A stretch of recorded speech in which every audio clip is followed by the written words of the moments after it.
चॅनलवरती आपल्या सर्वांचं स्वागत। आपण पाहत आहात बिग टीव्ही मराठी। मी तृप्ती कदम। पाहूया आजच्या ठळक घडामोडी। म्हैसाळचे पाणी न दिल्यास शेतकऱ्यांचा सामूहिक आत्महत्येचा इशारा। जत तालुक्यातील उटगी परिसरात म्हैसाळ उपसा सिंचन योजनेच्या पाण्यासाठी शेतकऱ्यांचा संघर्ष तीव्र झाला असून पाणी न मिळाल्यास सामूहिक आत्महत्येचा इशारा देण्यात आलाय। या भूमिकेमुळे प्रशासनात खळबळ उडाली आहे। उटगी परिसरातील शेतकऱ्यांनी शेती, पिण्याचं पाणी व जनावरांसाठी पाणी मिळावं या उद्देशाने नियमानुसार पाणीपट्टी भरली आहे।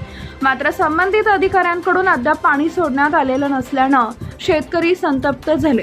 वारंवार पाठपुरावा करूनही अधिकाऱ्यांकडून समाधानकारक प्रतिसाद मिळत नसल्याची तक्रार शेतकऱ्यांनी केली आहे। याबाबत बोलताना स्थानिक नेते महंतेश पाटील यांनी सांगितले की शेतकऱ्यांनी सर्व प्रक्रिया पूर्ण करूनही पाणी मिळत नाही, ही अत्यंत अन्यायकारक बाब आहे। काही ठिकाणी नियमबाह्य पद्धतीने पाणी वळवले जात असल्याचा संशय आहे, त्यामुळे प्रामाणिक शेतकऱ्यांवर अन्याय होतोय।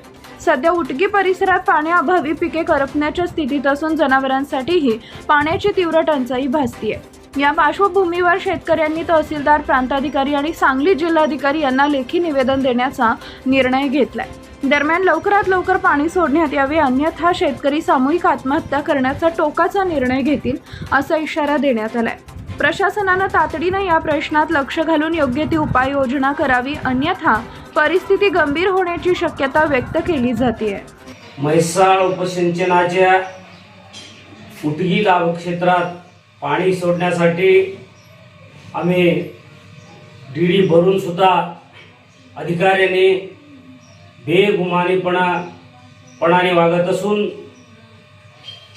आम्हाला पाणी सोडत नाही। हे अन्यायकारक एक काम म्हैसाळ सिंचन योजनेचे अधिकाऱ्यांनी करीत आहे। डीडी भरलेले आम्ही डीडी भरून सुद्धा डीडी न भरलेल्या ठिकाणी त्यांच्या वैयक्तिक हितसंबंधातून पाणी दुसरीकडे वळवत आहे।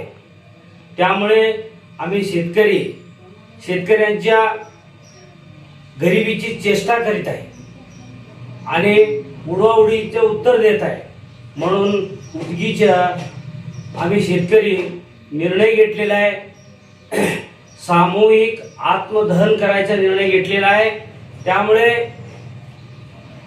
माननीय तहसीलदार साहेब, माननीय प्रांत साहेब, माननीय जिल्हाधिकारी साहेब यांना प्रत्यक्षात भेटून निवेदन देऊन त्यानंतर जरी आम्हाला न्याय मिळाले नाही तरी लगेचच आम्ही सामूहिक रीती शेतकऱ्यांनी आत्मदहन करायचा निर्णय घेतलेला आहे। या अधिकारीमुळे शासन सुद्धा बदनामी होत चाललंय। अधिकाऱ्यांच्या स्वार्थासाठी शेतकऱ्यावर अन्याय होत आहे। या अन्यायाला वाचा फोडण्यासाठी आम्ही कोणतरी ह्या आमच्या भागात पुढारी किंवा मोठा अधिकारी